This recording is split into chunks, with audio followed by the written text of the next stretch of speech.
Assalamualaikum warahmatullahi wabarakatuh. Selamat pagi anak-anak, salam sejahtera. Semoga hari ini anak-anak dalam kondisi sehat walafiat.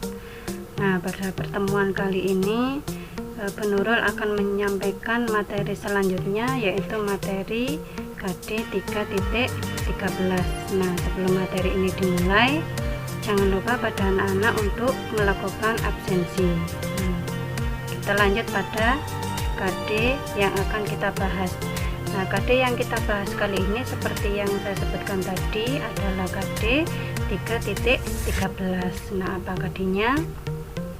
KD 3.13 nanti adalah menerapkan pengoperasian mesin pembayaran tunai dan non tunai. Nah, diikuti dengan KD 3.14 yaitu mengoperasikan mesin pembayaran tunai atau non tunai. Diharapkan nanti anak-anak setelah diberikan materi tentang penerapan pengoperasian mesin pembayaran tunai non tunai, anak-anak mampu untuk mengoperasikannya. Nah, materi kali ini pada pertemuan ini itu ada 4 materi yang kita bahas. Materi yang pertama itu adalah tentang pengertian pembayaran tunai non tunai, kemudian dilanjutkan pada media pembayaran, kemudian pada mesin pembayaran tunai non tunai, dan terakhir nanti akan kita bahas tombol dan fungsi pada mesin pembayaran tunai non tunai ya. Jadi ada 4 materi yang akan kita bahas pada pertemuan kali ini. Nah, materi yang pertama tentang pengertian di sini anak-anak bisa melihat pada layar pembayaran. Sebelum pada mesin kita ke pembayaran dulu. Pembayaran itu apa? Pembayaran ini diartikan sebagai penyelesaian suatu transaksi pembelian. Jadi kalau misalnya anak-anak beli produk baik itu jasa ataupun barang, pasti diakhiri dengan pembayaran. Nah, itu pengertiannya ya. Nah, pembayaran ini kemudian bisa dilaksanakan atau dilakukan dengan 2 cara. Cara yang pertama itu adalah dengan pembayaran tunai. Nah, apa itu pembayaran tunai? Arti gampangnya itu gini, kalau pembayaran tunai itu ada barang, ada uang, kalian tetap muka dengan penjualnya. Seandainya kalian pembeli, kalian beli barang itu langsung bayar secara full harganya. Contoh misalnya, ini masih artinya ya, ini artinya contoh misalnya anak-anak beli tas sekolah seharga 200.000. Nah, kalau harga tasnya 200.000, agar itu dikategorikan pembayaran tunai, maka anak-anak harus membayar langsung 200.000 dan anak-anak bisa langsung dapat barangnya. Nah, itu disebut dengan pembayaran tunai.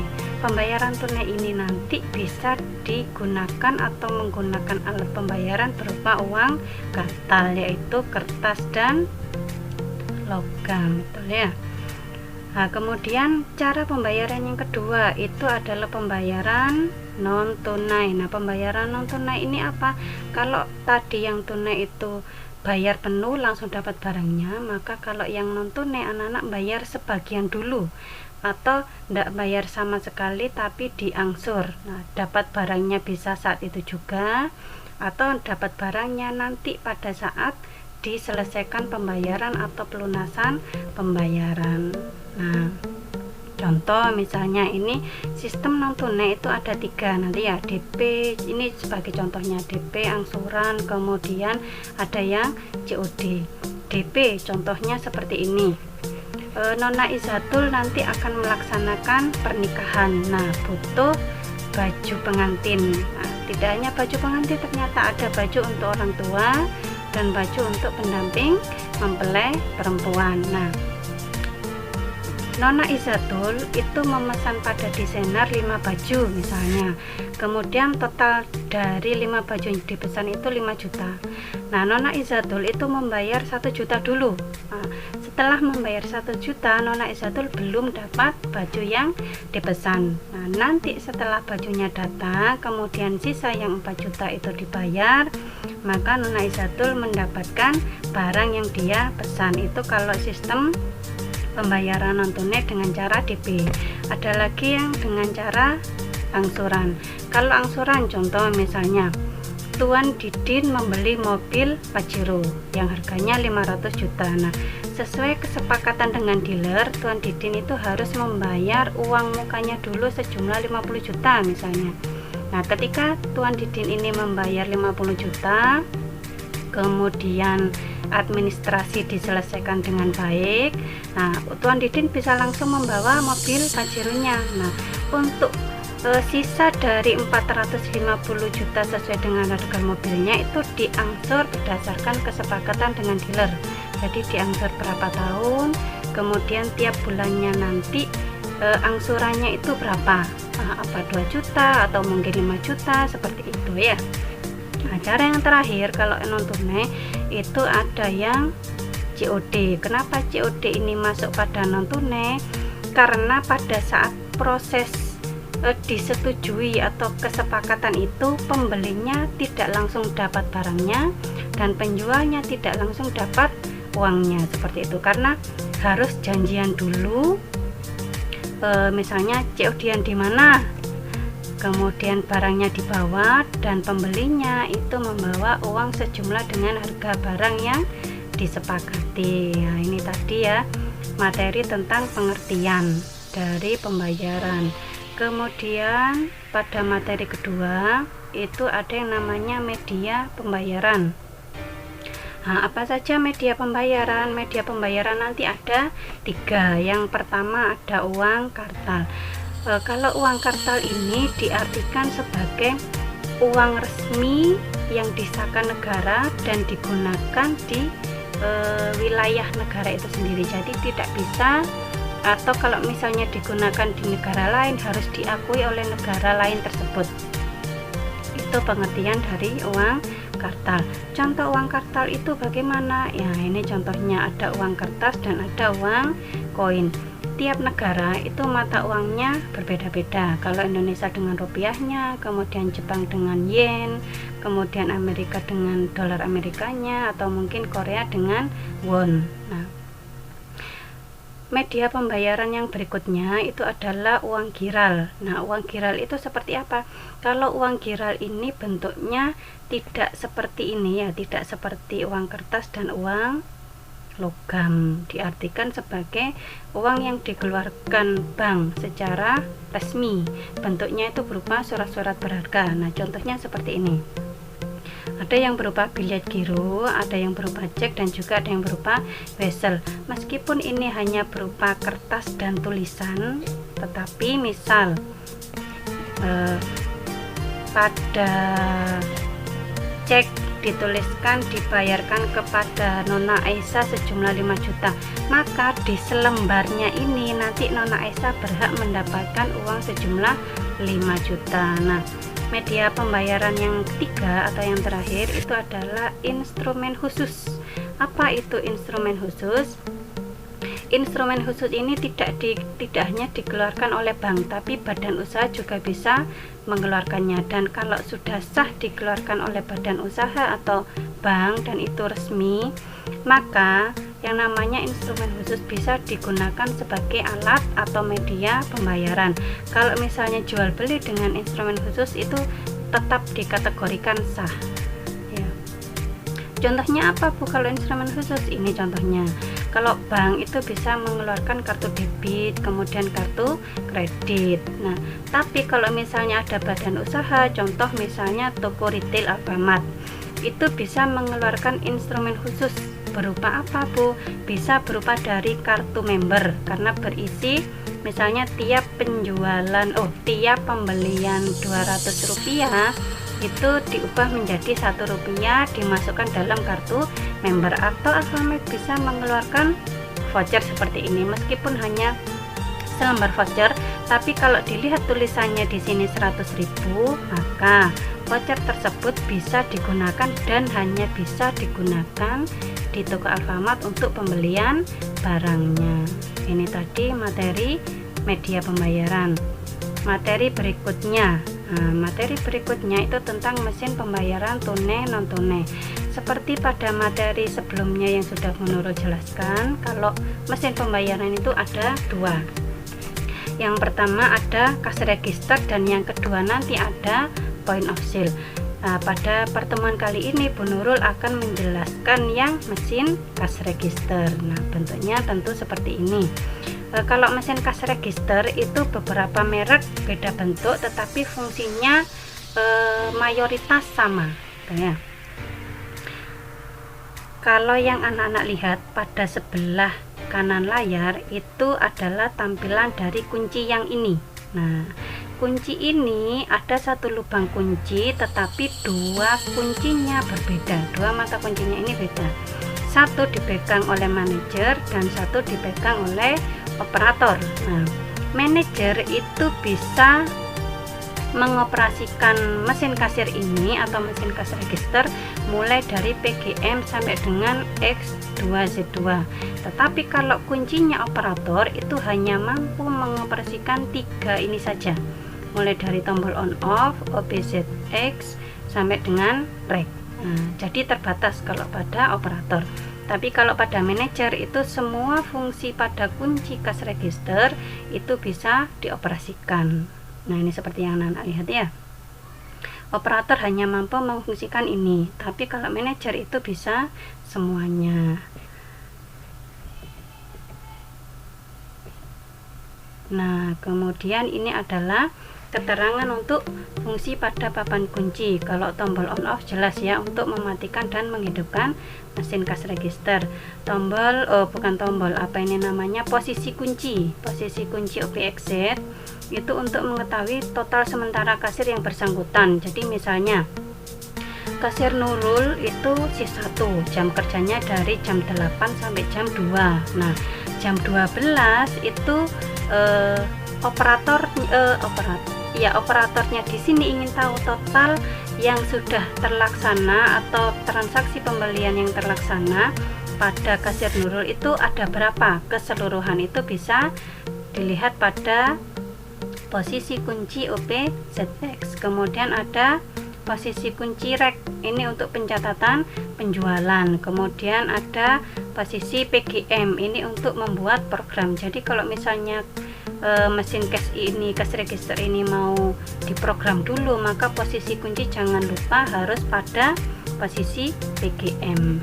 Nah, kemudian untuk lambang tak hingga dan MRG ini untuk pembatalan atau menghapus transaksi. Nah, ini hanya bisa dilakukan oleh manajer.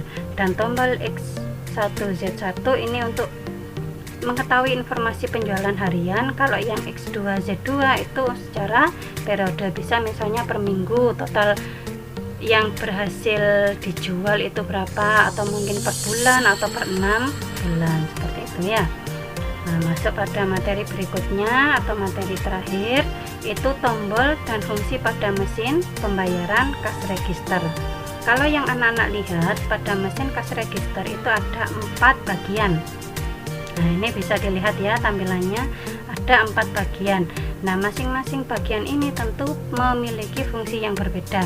Ada fungsinya yang harus dikombinasikan, misalnya pencet ini dulu, baru pencet ini, baru bisa berfungsi. Pada bagian pertama, nah ini ya bagian pertama, itu model kuncinya ini. Apa saja Bu fungsinya? Fungsinya adalah seperti ini. Kalau tombol receipt, nah mana ini kursor, tombol receipt itu jangan lupa untuk ditekan dulu. Kalau dalam posisi on, maka nanti setiap transaksi secara otomatis akan mencetak. Tapi kalau lupa atau posisi receipt-nya ini off, maka kalau mau mencetak transaksi itu harus di-on-kan dulu. Kemudian ada fungsi menu, ini bisa difungsikan untuk semuanya. Ini ya fungsi receipt, on off, RA atau jadi kalau salah satu tombol tidak bisa digunakan, bisa tombol ini. Fungsi PO ini untuk mengetahui jumlah uang kembalian. Fungsi tak hingga atau infinity itu untuk pembatalan. Jadi kalau ada transaksi yang mau dibatalkan, ini harus ditekan dulu tombolnya. Dan ada fungsi bantuan. Nah, berikutnya ada 5 tombol. Yang paling atas itu untuk menampilkan transaksi yang sudah dicetak. Jadi selama misalnya tadi kasir Nurul kerjanya dari jam 8 sampai jam 2, adakah transaksi yang belum dicetak, itu untuk mengetahui ditekan tombol ini, kemudian tombol disitnya ditekan, itu baru akan di print transaksi yang tercetak adalah transaksi dari nomor berapa sampai berapa, kemudian yang tidak tercetak itu transaksi ke berapa. Kemudian ada tombol auto menu, ini untuk mengaktifkan menu kasir. Jadi kalau ini dipencet tidak bisa mesin cash register itu digunakan untuk memprogram, hanya digunakan untuk fungsi kasir saja. Ada tombol persen 1. Kalau persen 1 ini digunakan untuk memberikan potongan harga atau diskon dalam bentuk persen. Nah, nanti kalau misalnya diskonnya berupa rupiah, itu bisa pakai tombol minus ini ya. Jadi misalnya pembelian berapapun nanti diskonnya 10.000. Jadi kalau misalnya ada yang beli totalnya 15.000, ini yang dipencet maka bayarnya hanya 5.000. Tapi kalau pakai persen itu pengurangannya pasti berbeda-beda sesuai dengan total pembelian.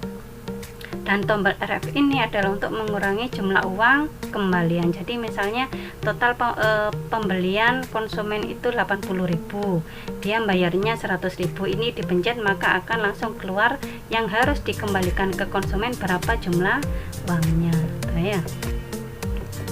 Tombol berikutnya. Nah, kalau tombol berikutnya ini tombol untuk pemrograman. Jadi departemen, PLU, mesin cash register diatur di tombol ini. Jadi contoh misalnya untuk departemen makanan itu di PLU pada 1 misalnya. 1 ini dipencet.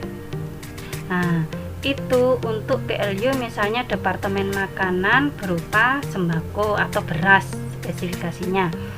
Ini kalau misalnya penggunaan tombol 1 sampai 16 itu ada pada departemen ya. Nah, urutan angka untuk departemen. Tombol yang paling atas ini seperti yang anak-anak lihat. Departemen yang ada pagarnya itu untuk memprogram. Nah, 1 sampai 16.